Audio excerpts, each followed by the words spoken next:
আসসালামু আলাইকুম।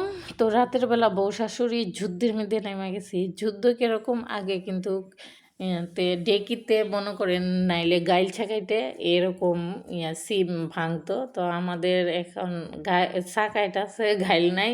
যেহেতু আমার শাশুড়ির গাইলটা আমাদের ঘর বানানোর সময় গেছে, এটা অনেক পুরাতন গাইল ছিল তার জন্য। আর এইগুলো বিচি হয়েছে কালো, আর লালগুলা এখনও আমি ভাঙ্গি নাই। একুড়া বিচির থেকে কতটুকু হালি হয় তা আপনাদের মাঝে জানামু। এই যে, আর আমাদের সিমের বিচিগুলা দেখেন, দেখতে কত সুন্দর, কালো হইলো অনেক সুন্দর দেখতে। তো শাশুড়ি এই দিকটা ভাঙতেছে, তো আমার মেয়ে অনেক কান্নাকাটি করছে, তার জন্য ভয়েস লাগাইছি। ভালো লাগলে অবশ্যই লাইক দিবেন, কমেন্ট করবেন। এমএসটি তানিয়া ব্লগসের সাথেই থাকবেন। আর আমাদের ভিডিও কীরকম লাগে অবশ্যই আপনারা কমেন্ট করে জানাবেন, বুঝতেই পারছেন। ওকে, আল্লাহ হাফেজ। সম্পূর্ণ ভিডিও দেখার জন্য ধন্যবাদ। আমাদেরকে এই পাশে